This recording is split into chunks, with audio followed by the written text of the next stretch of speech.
ARY Channel Gunung Kawi.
Sikro kang pulo tulinga acambo samyo medali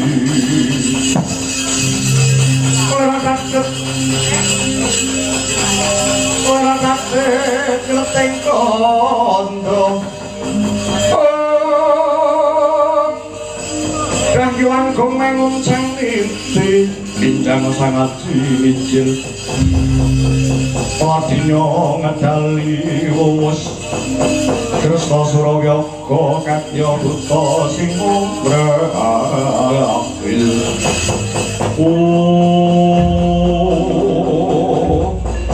Ya jagat Dewa Bathara ana wujudan cat katon catura kowe weruh apa di Werkudara wah Anoman kakekku dina samangkana wujudan katon ora yuna bocah bajang ana buta bajang lan ana cahya semuning gagah piteksa takonana ya kowe wujudmu bocah bajang ya buta bajang kowe ngaku apa kowe dina sarengku sing dadi memedhi utawa demit sing lungguh ning klampe sireng la dalah ai gangar kanton kowe rene Anoman kowe jenengmu sapa jagat Dewa Bathara wis seru karo jenengku dadak takon sing ngono mburi Werkudara jenengmu sapa wah Gemblong wah iki ketoke nyolong ati Anoman ngerti ya iki jenengku Ailumaya sing ana mburi kowe iki aku tak kenalan dhewe rasa kok kenale jenengku Cahyamaya Raden ana sambung pirang perkara kaya karo Kyai Lurah Semar Badranaya nah kuwi Aku dudu sangang dudu kadang ning lek Sulurah Semar kuwi lara gedene tekane mati aku sing melu kelangan ngono. Wah, yen kaya mangkono jenenge dhewe. Banjur nuwun sewu. Alumaya. Kaki Semar Badranaya dina samangku mapan ana ndilang kuwi. Guri ngono perak lho. Kene lho. Yang ini Lurah Semar iki dina samangku ki tapa munggane mega malang-alang-alang gumintir ana awang wong. No. Iki jajan. Jajan. Jajan. Jajane pilek iki munggah ngombe obat. Meneng wae rasa nyangkem kowe. Iya iya. Ojo galak-galak. Mungkin dina samangku yang Lurah Semar tapa jarene golek wahyu. Apa bakal wahyu? Apa wahyu sing bakal mudhun ora mati bondo? Kowe karo. Aku yo ora diwene werone sing baku iki danune klambe sireng bakale ana sing bakale salah gawe. Perkudara. Bakal ana salah gawe. Ya, yen to pancen kaya mangkono, yen to pancen bener becik apa ingkang dadi sedyaning Kyai Lurah Semar Badranaya. Anoman ora bakal wigih ringo-ringo dadi tameng bebanten kanggo keselametaning Kyai Lurah Semar Badranaya. Nah, syukur. Yen kaya mangkono aku bakal tutmuri ana sambune ora Anoman. Ayo dina samangku dilarapake kaya ana damgak-damgak menungso sing bakal salah gawe kamangkane kene. Ayo kowe mangkat jalan aku tak melon nomburimu Anoman. Ya. Ya, alumaya.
Ana dongeng ndek-ndek si penunggu paten ana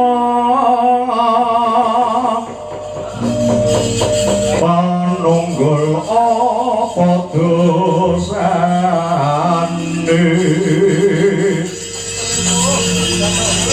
dosa ngungkuli sesama aja di dakwala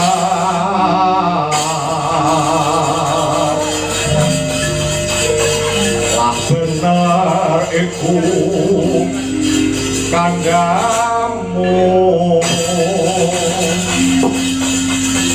lali sumber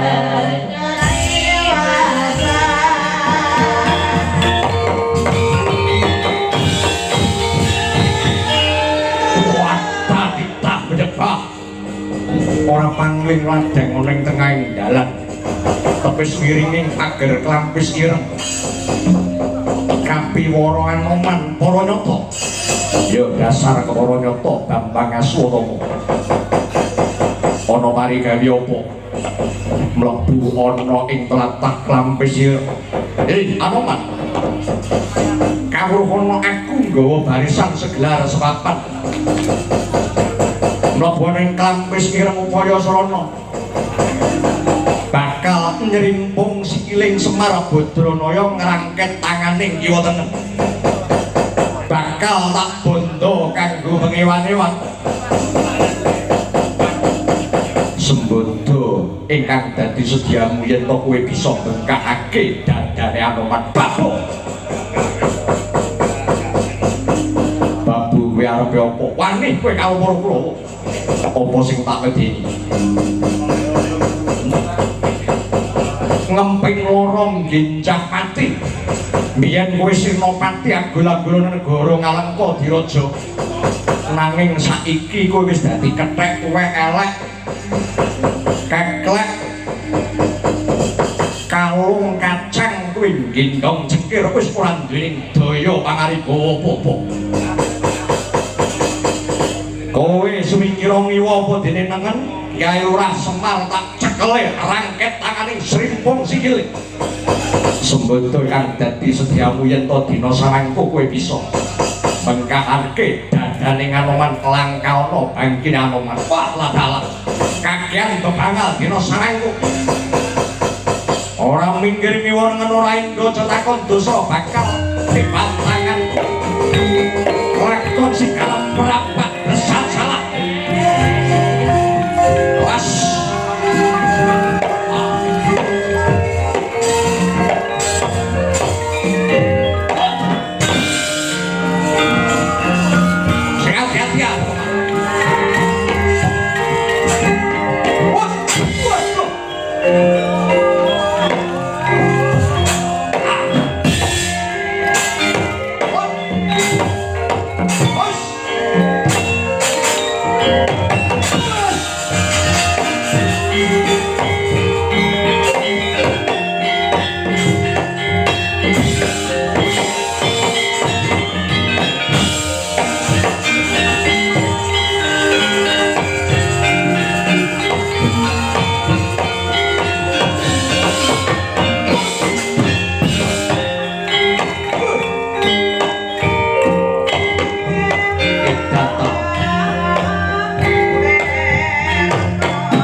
samudra sira.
sekono.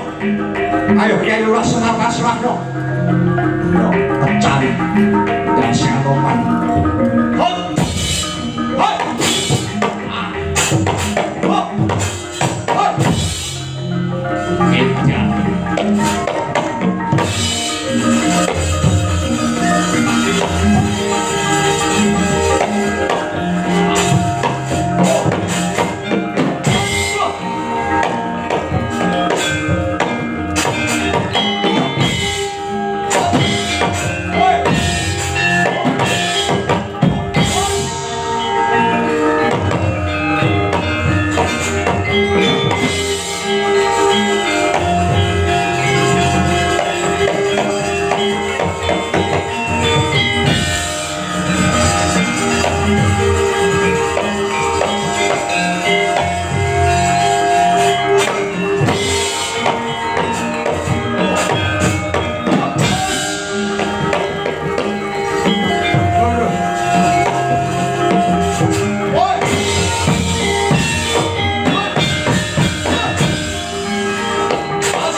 yudaning para Kurawa. Nanging ora bakal bisa wal saka cengkremaning prajurit sira mangumpeng teteraning Bathara Kala Majawa para ngarsa. Hai. Hai. Hai.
Kekuk sakune tomel.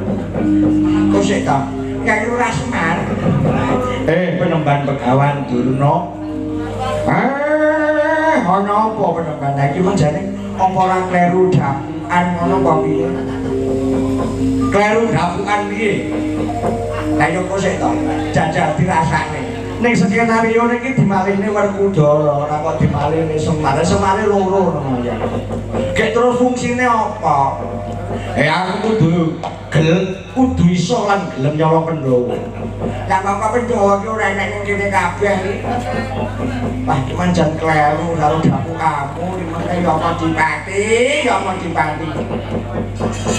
Nah kalau bicara guru kok terus dimalihne Semar iki kepiye ta? Kudune ya Werkudara ta.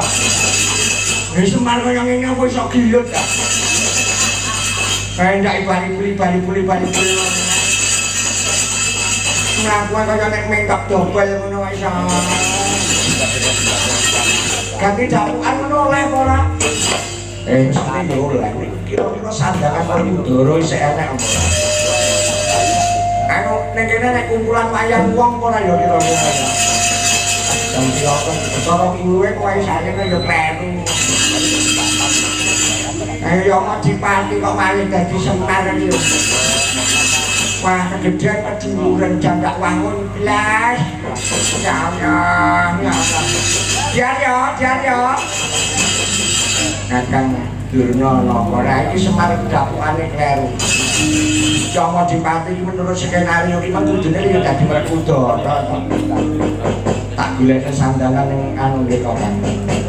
Golekne ku lor alun-alun tak kira makam ngono ya nek sandangan Werkudara. Ayo digolekne sandangan Werkudara, anu aja ya sing ngono. Malihne Sultan Semar dimalihne Werkudara, aja mesti wae.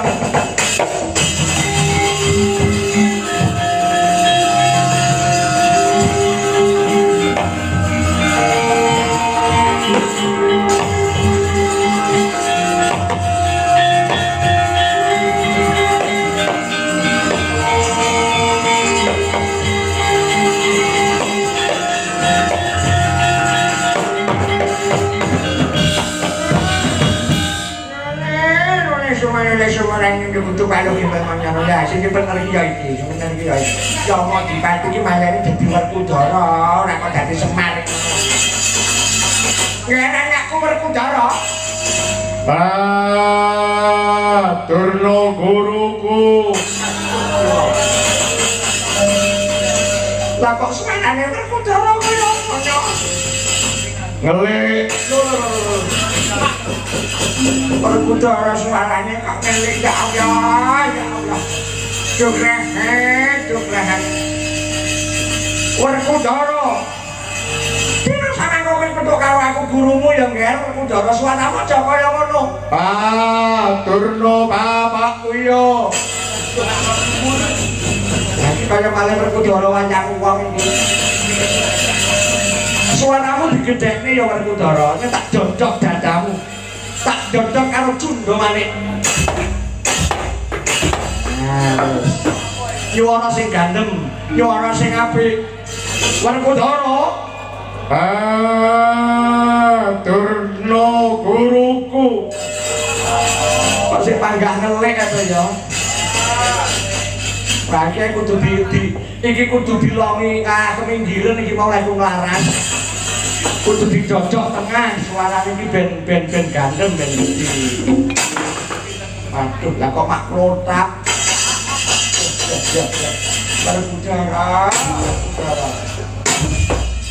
Werkudara. Wah, Durna Lagi iki kurang iki. Meh pas. Werkudara.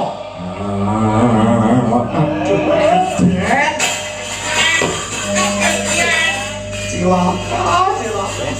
Kakak suarane malah gede. Iki kudu diunjukne iki kudu di pinggire iki sing lingkir iki kudu dilonge sak senti iki.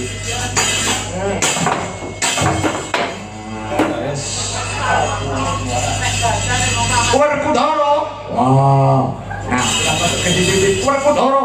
wah, Durna bapakku. Pas. Aja sangga runggi wegih ringo-ringo ya Werkudara. Werkudara. Anoman karo kae sapa Werkudara sing sisih kae. Cekelen rangket pisan. Srimpung dadi pekakak. Pasrake menasane pikulun Bathara Guru. Yo, minggu lo. Nah.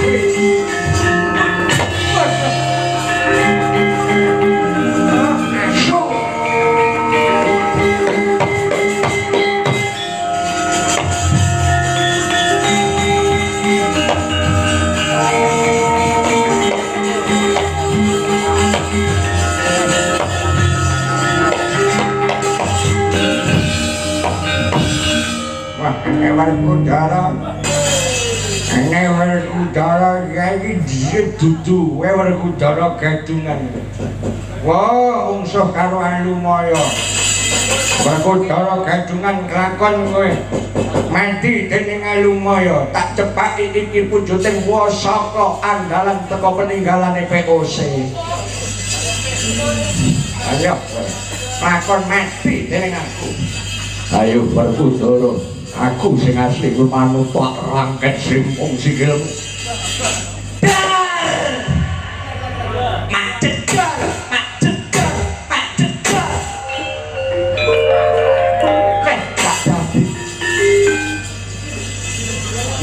Nom jiro. Awas, terimalah tembakan dari VOC. Iya. Macet. Doleh. Telat. Ana buta Bajang remuk dening aku.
Werkudara kadungan.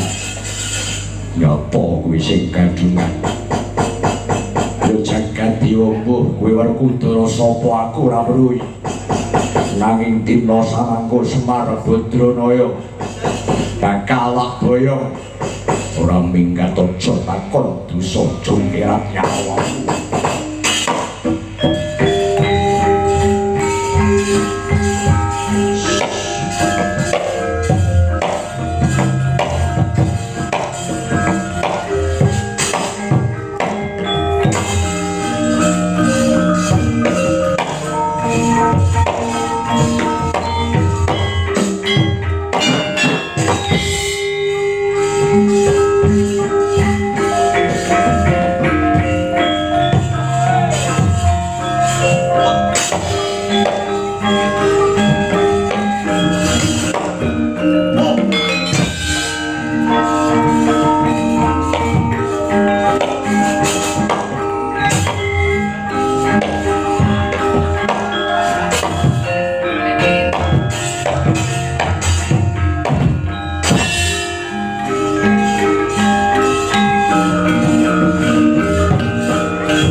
ana ing lakon Werkudara kembang.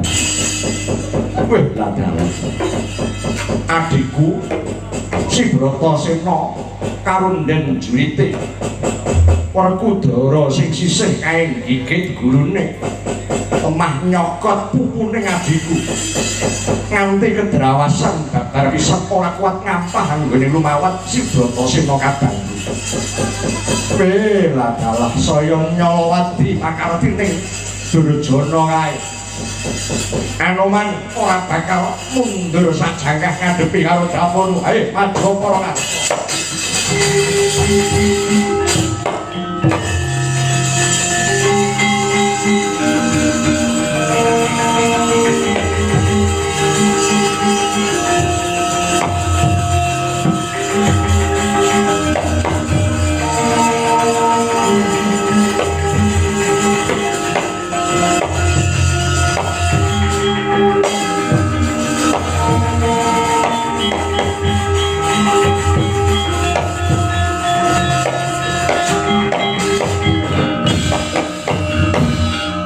Antasena iki sing prapta. Yo. Siwa Kresna iki. Iya, siwamu Ratu Ndarawati Sri Bathara Kresna Antasena. Ya, Pakde. Ya sing gedhe pangapurane menawa dina samangko aku ora ngaturake sembah awit iki ora ning negara, ora ning kraton. Ya ora dadi baya pengapa. Nanging kowe wis mingira aku bakal lebu ana ing pendopo klampi sireng Antasena. Perlune aku bakal mboyong Yayi Lurah Semar awit gawating lelakon negara Ngamarta Ketaman Pagebluk Pangrencana. Sik. Petung. Lah iki mau aku ora dikabari ini moro-moro Bapak Werkudara, Siwa Anoman. Ya ta? Iki malah iki dina samangko dredah munggahing kanca bakah karo para Kurawa. Nyatane yen to Siwa Kresna mapan ana klampe sireng kok sapejagong karo Antasena aku arepe takon. Ana sambung rapet apa antaraning Siwa Kresna karo Siwa Semar Badranaya? Awet aku minangka dadi kusiring para Pandhawa. Kakang Semar Badranaya minangka dadi pamong, uga besok bakal dadi bata ing perang Bratayuda Jaya Binangun. Lak ya ngono to piye Antasena. Oh, masuk akal apa ora? Ya masuk akal. Ning jerone penalaran kuwi nuwun sewu kok. Ana ngendi papan sarta anggone lumaku Siwa Kresna kuwi biasane dikanthi ya kuwi karo Senopati paman Harya Setyaki. Lho, dina iki mau Setyaki prei tak preini ngono. Ora melu. Tunggu omah. Awet negara Ndarawati menawa kelangan ratu bebasan kaya Ketaman Loro Ayu. Ngono Antasena kula Setyaki pamanmu tak tinggal ana negara supaya ning kono. Lah upamane Kanjeng Paman Setyaki kok tinggal ning kono kudune lak ya Kakang Samba to sing. Lho, Samba kuwi bocah wingi sore. Bocah wingi sore menawa negara Ndarawati Ketaman Pangrencana utawa ana Parangmuka, Samba ora iso ngranasi gawe ya. Iya. Ning aku tak takon. Ya monggo menawa Siwa Kresna kuwi arepe sapejagong utawa mboyong Yayi Lurah Semar. Aku ora duweni hak utawa menang apa-apa kok. Ning aku tak takon. Garwa utawa bojone Siwa Kresna kuwi ana pira? Lho, bojoku ana 3. Sapa wae? Ya kuwi siji Rukmini, ya. Jembawati Setyabama. Kose, yen to kuwi pakem sing ndi? Lah banjur mboke Kakang Bama Narakasura Dewi Pertiwi. Oh iya, kuwi ora tak sebutke. Mari ora tak sebutke. Jenenge wong tuwa iki kadang kala mangsane sok mangan dulturi ya nek laline ngono Antasena. Oh. Terus yen to kaya mangkono kok kandhake Kresna dadi kusir Pandhawa, Siwa Semar dadi pamong Pandhawa. Aku tak takon, Kresna utawa Siwa Kresna kuwi duwe senjata pirang perkara? utawa gamane Prabu Kresna ki ana pira? Lho, akeh ana sing nalika Kresna kuwi biyen tau meguru karo Begawan Padmanaba ana ing pertapan Kuntara duweni aji bala 1000 kedayan saka Panah Kesawa. Wah, iki ngerti sejarah tenan lho. Karo Begawan Padmanaba duweni gaman diparingi pusaka Panah Kesawa sing dayani dadi bala 1000. Kejaba saka kuwi diwenehi apa meneh? Ana meneh diarani kaca paesan utawa kaca benggala. Kena kanggo ngilo kahanan sing durung dumadi bebasan isa weruh utawa ngongak barang sing urung winayah utawa urung winarat. Oh. Lah terus gamane Kresna sak banjure sing saka iduning pikulun Bathara Guru lah kuwi gamane Cakra Baskara. Sejarahe piye kok? Sejarahe nalika semana nah Bathara Wisnu kuwi Bathara Wisnu atmajaning pikulun Bathara Guru kuwi lak duwe sir karo mantune ya kuwi Dewi Sri. Duweni rasa seneng karo Dewi Sri ning nyatane Dewi Sri kuwi ora bisa nglanggati, ora bisa gelem ya, ora gelem ngladeni katresane Bathara Guru ing kono. Dewi Sri kuwi mau katresane karo Wisnu saya abot.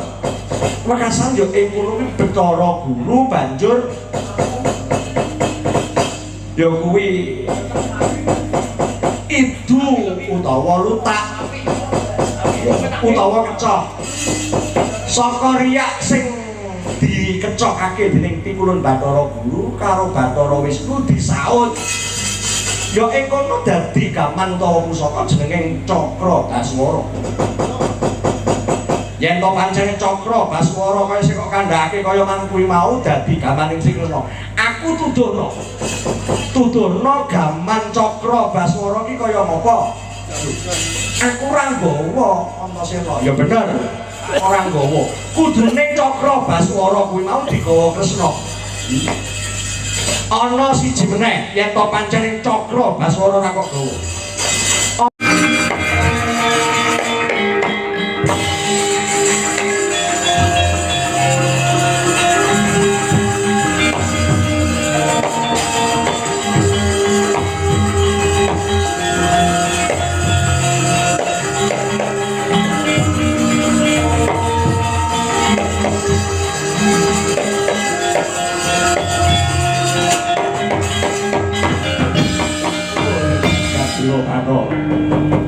Kowe pancene duweni rasa cubriya karo Sri Bathara Kresna sing arepmu Antasena.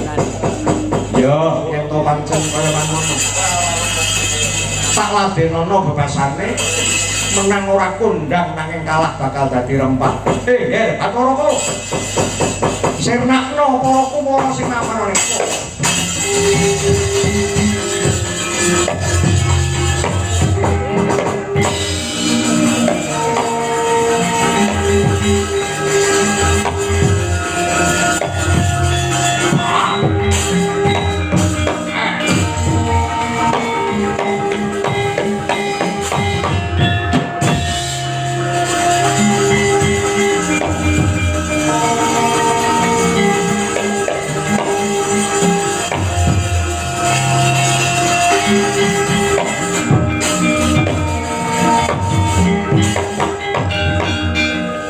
Wah, iki lebu bocah Nandang Sukerto kuwi lumawat ora segu, ora singsot, ora wahing.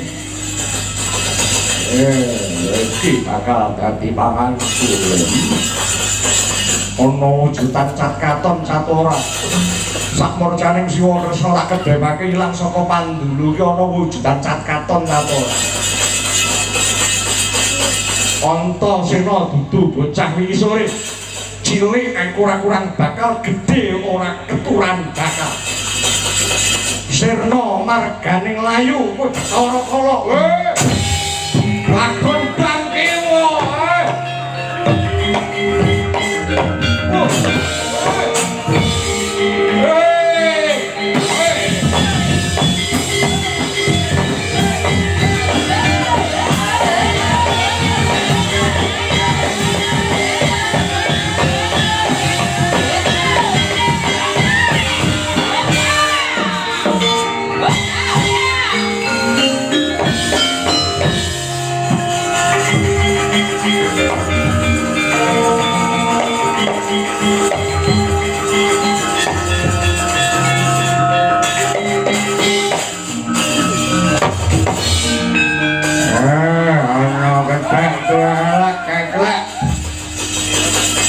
Kalong kacang gimbal gimbal wilayah munosiko marang para bendara ora minggat aja takon dosa gelakon bangki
goyangkan pinggang, maju maju maju.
ting ranu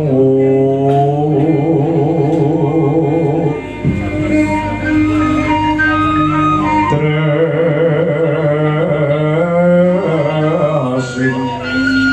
karasanira dening kanyut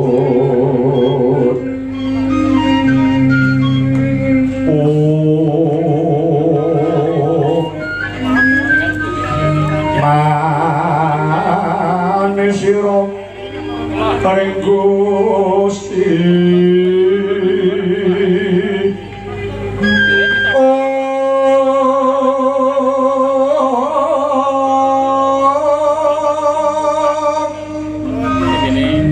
para ning kamal mirah ingsun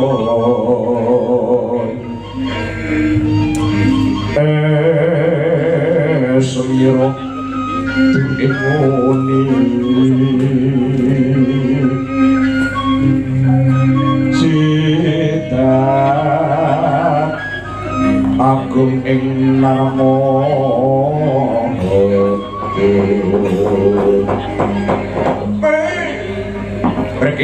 berkinjang pak bong bu bolong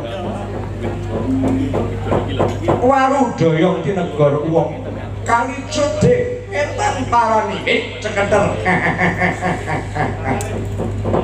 titahulun gen kamestren ngaturaken pangabekti di kulun iya bos kulun tampa gini ya jeneng kita nganti tumekaning dina kalungguhan iki nandang sungkawa apa sing ndadekake ya kuwi klaraning penggalih sing ndadekake pinggeting rasamu nganti tumlawung awet nalika kowe nibakake waspa tegese kowe nibakake netesake luh ana ing bumi para dewa-dewi sing mapan ana ing kayangan padha geger padha ngrasakake bingung bilulungan geter pater ndadekake ruhara teman dadi gara-gara kang munggah ana ing kalumakan nggih kamesben duh dikulun kepareng kinten sarang iki menapa paduka mboten mangertos dhateng ingkang kula sandhang kulun krana dipun kadosa menapa tertamtu dewa menika saged mangertosi menapa ingkang dereng winayah nanging senajan kaya mangkono jeneng ulun ora dikeparengake badhe utawa ya kuwi mesthekake kahanan kita ora kena aku mbatang marang geritaning atimu mula ingkang kaya mangkono prasaja wae iki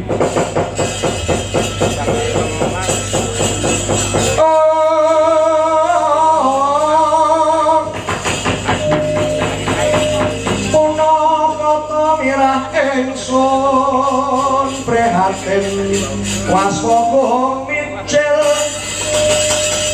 tuhu dahatan pokaryo sangkang rinamakan Gusti gelung rino sak sekarnya sumawir gambir melaki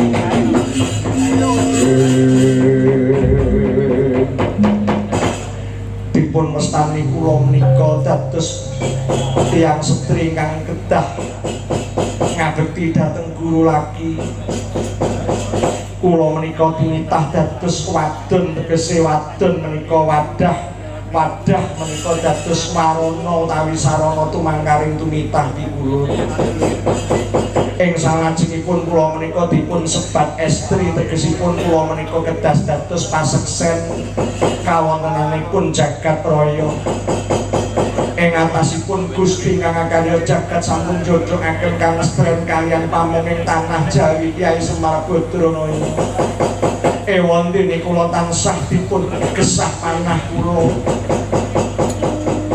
aduh pukulun baya sinten ingkang saged dados papan pananapan kula monggo ingkang kula sendheni namung Kyai Lurah Semar Badranaya nyatanipun Kyai Lurah Semar Badranaya ngipataken dhateng kula ingkang minangka dados sisianipun pikulun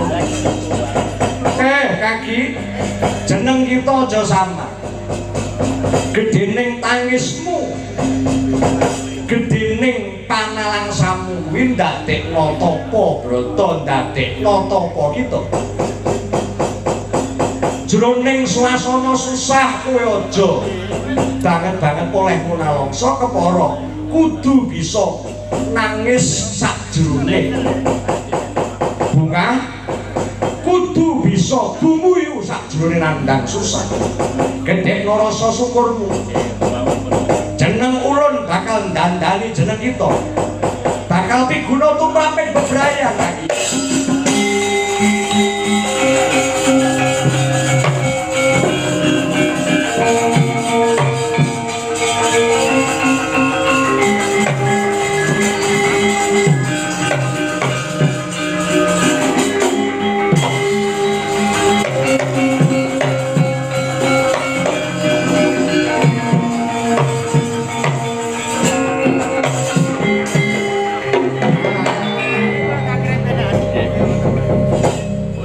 Kados pimpun diri kula. Nah, suaramu sing gandeng. Aja kaya wong wadon kaya mengkono. Awit jeneng kita wis tak sidikala dadi wujuding Jaka Tunaruna. Kula bagus. Kowe metu ledang-ledang ning karang pandesan, akeh para kenya, akeh perawan-perawan mesti padha gandrung kasilane. Ya ampun, tak salah. Ora usah kibe, ora usah kibe. Pikulun iki mangsa aken dalem. Lajeng kemareng Pandhawa wingi bakal kena kanggo leladi tumraping para bebrayan. Dina samangkon jujuka ana negara Ngamarta. Ing kono kabeh ingkang dadi kabisamu bakal piguna tumraping negara Ngamarta. Kados mekaten wikulun lajeng kemarengipun kula mangke dipun paringi kekasih utawi tetenger sinten. Gandeng jeneng kita tansah gedhekake panalangsa kowe tak wenehi tenger.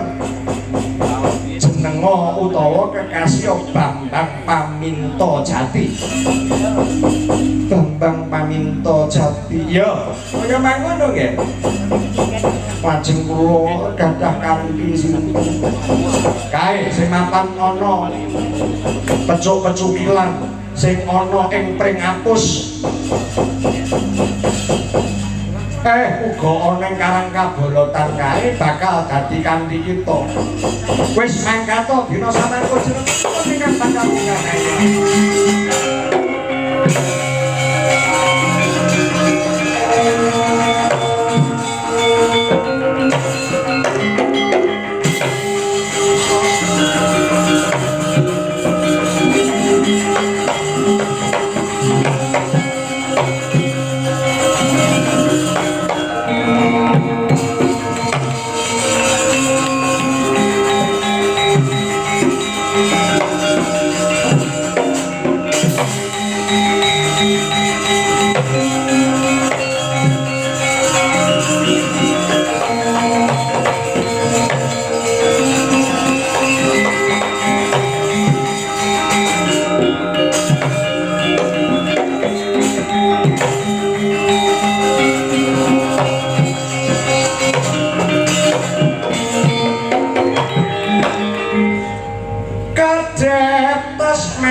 Gayeng senaosa orang gawe musik ning yo ditunggoni karo Kang Mas Subur. ketok aku leh kumayang tak apik-apik nih. Penganggah sok tahun ngarep iso ditimbali meneh. Monggo Mbak Yu Kesinden.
Pancen ya agane sing nom-nom pesindene sik wah sik kemecut. Tapi ya jan ketok hingar-hingar heboh malam hari ini.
Suwun sanget.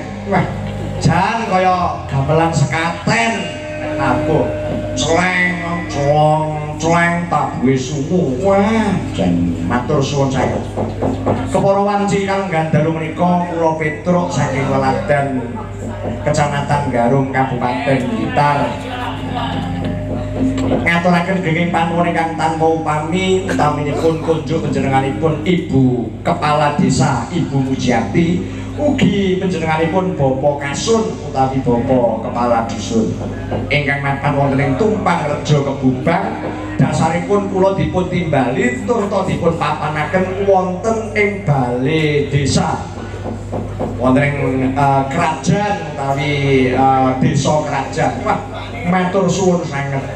Mugi-mugi anggenipun nimbali kula sakpori kanca ndadosaken inggih menika berkah awit inggih menika wujuding silaturahmi menika panjenenganipun Kanjeng Nabi sampun paring dawuh. Sapa ing kono wong kuwi mau gedhekake rasa silaturahmi nyambung talining sedulur bakal ditambahi rezekine didawakne umure. Wah, lha nika. Dasaripun dalu menika kula ngeta kanca rencang saking sanggar seni gemati Arga Kencana.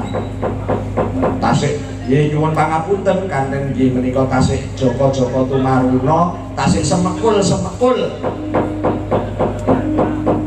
Mbok bilih wonten beceng utawi cewetipun anggenipun asung lelabi nyuwun agung ing Samudra Pangaksami. Panjenipun ing nginggil menika wonten stiker ingkang nyebataken Ki Gendeng. Ki Gendeng menika yektosipun mujudaken singkatan. Gendeng menika saking inggih linggane tembung genah tur mudeng. Lah menika. Ora kok gendeng edan ning pomon gendeng edan panjenipun tamun dangu. Dalu menika ugi kula nderek sowan mriki sesarengan sarimbit kalian Ibu Negara. Dalu menika kawit sonten kula tingali Ibu Negara ketok wajahe cerah ceria. Dasare wengi iki mau dirawuhi panjenenganipun Pak Edi terus mara diwehi tanggalan. Mara kon mungkeri tanggal ne jan mara sumeh. Sesuk aku wis ora trima dijanakne godhong kates. Paling ndak sesuk mesti digolekne gerih petek. Mesti digorengke gerih petek. Sambel terasi. Lalape timun. Terus sing kletis-kletis mesti pete. Menika Ibu Negara. Dipun tepangaken panjenenganipun menika sirmah kula sing angka 3. Ya ora krasa kula omah-omah sampun wis 15 tahun luwih. Sudah membuahkan nggih menika lare 3 sing ugi butuh nerakan. Ning anak kula niku beneh-beneh sedaya. Dasaripun leh ngaji ya padha pinter-pinter, padha petha. Pomone kula kengken gandeng ya patuh karo pelajaran ngaji. Nduk patenono lampune nggih ya.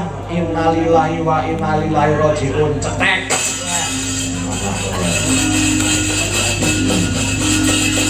Nduk bapak arepe mapan turu aja geger lho ya. Oh nggih Pak. Pun sampean nglentak Pak. Lah ngoten terus kula diwacane Yasin. Ibu Dinar. Bu Dinar. Nggih, salah. Begini iki memang luar biasa. Leh kumayang iso wayang. Yoga-yogane ketok bergas-bergas. Sampeyan mestine nek ya gembira ria to. Nggih, ngrasaken kula. Yo jerone wengi iki aku ya rumangsa duwe rasa panalangsa. Aku karo sampean ditinggal sedulur lanang dalang saka Gledhug ya anu kuwi dinali. Mas Sundoko karo aku jan kaya sedulur dhewe. Nalika Mas Doko arepe tilar utawa sedo malah ibuke busuni kae ngomong aku nganu lho Dek Ardi. Nalika tinggal bapake iki jane tak welingi. Mas, aku karo sampean omah-omah umurku luwih tuwek, sampean luwih enom. Lek sajane sampean kurang puas karo aku ra biyo neh. Ngono ki sampean ngene ora duwe kok pikiran leluasa terus memberi peluang kangge aku ngono ndak enak. Kok mesti to nggih? Kok mesti to. Ora ditawani bolak-balik boleh ora ditawani. Ya sama. Saiki kelakone diwalik ae, diwalik. Aku karo sampean kan luwih tuwek aku. Yo sak mangsa-mangsa, besok aku dipundhut karo sing kuwasa luwih dhisik. Nggih. Kowe ra biyo ngono. Nggih beneran ngono ya.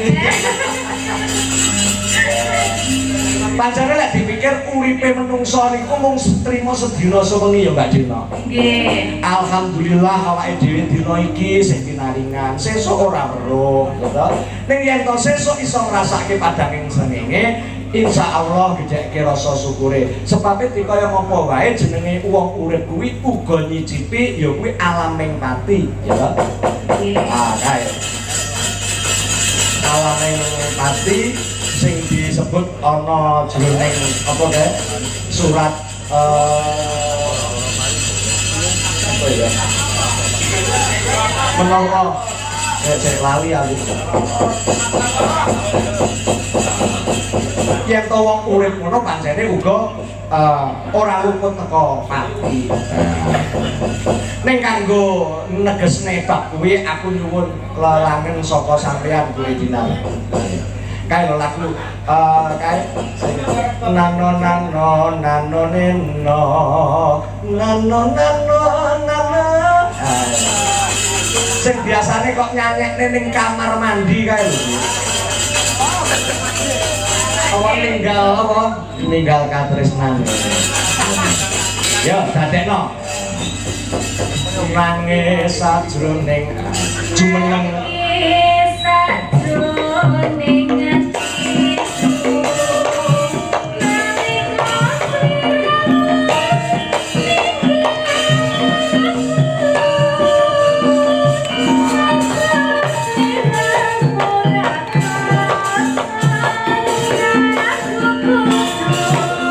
nanging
tapi gak non ini harga kencana saya ini.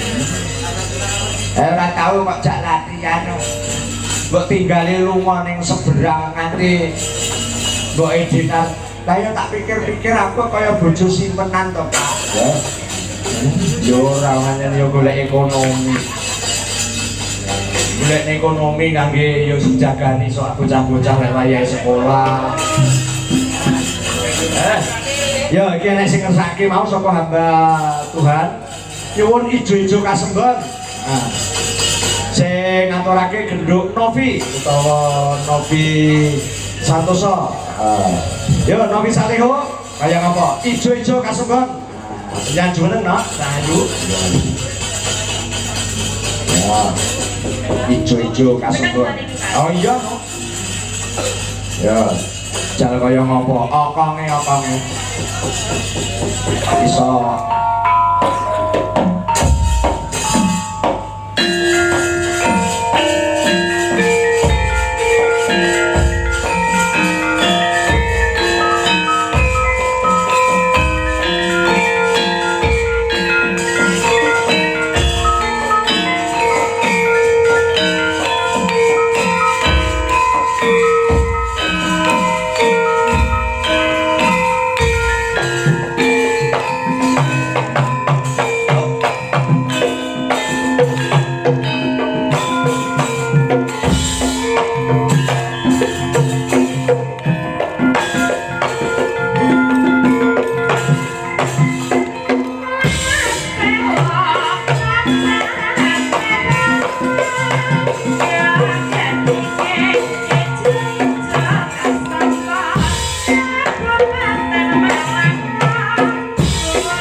ijo-ijo kasembon niki to.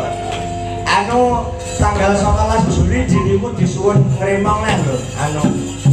Nah, neng kono kae ning neng gedung olahraga bulu tangkis saji. Temong maneh, Pak. Heeh no. Tapi yo awakmu iki rada di dietne ngono to. Oh, nggih. Ngono yo. Ben ora ngantek-ngantek iket. Nggih, mengke tak diet. Yo kabeh ya, gak saiki kabeh lagune pepeling iki mau sing ngersakne panjenengane Ibu Kepala Desa Bu Mujiati.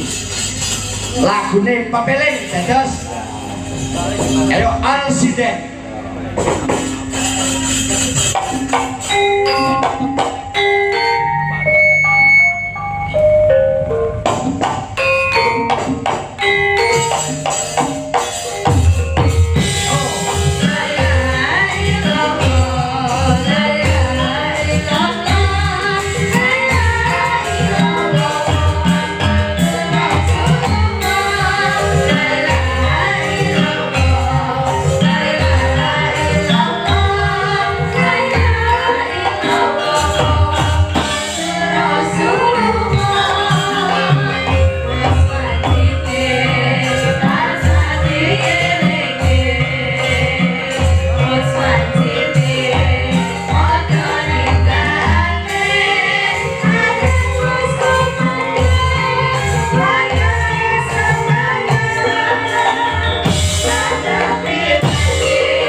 menika Ndara Bendara kula Raden paminta dadi iya punakawan garing Petro Bagong wangsiting Jawata dina sanangku kudu upaya marang para caning Kyai Semar Badranaya mula jado-ado laku tak pangening sak mubing landian ayu padi marang dununging Kyai Semar Badranaya mangga dara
Indriya sasara maruta oh pawana bono narga samirana lan parayang samirana lan parayang wisikan magulingan limo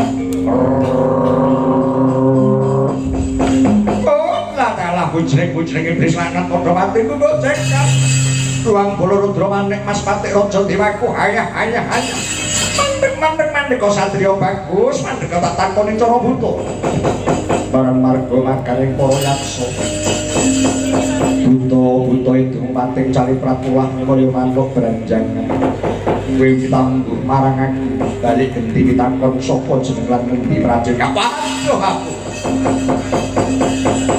orang mentek saka kayu watu aku kilawake dening Kulun Yuwang Permoni Durga aku keseting pun Bathara Kala alanku Ditya Kala Lintrimaya aku Ditya Madas Kempal kowe ngaku sadurunge mati tanpa arep Bambang Paminto Sih ya Bambang Paminto Jati murid saka petapan lan wis pahala bakal lumaku menyangeti aja takon marang wadine laku swingira bakal tak liwat ora kena lanjut bali kowe kudu bali awit lanjut ora krudul kari reksa gunjang ganti langit kelong-kelong berginsang ing alis wis tanpa bekan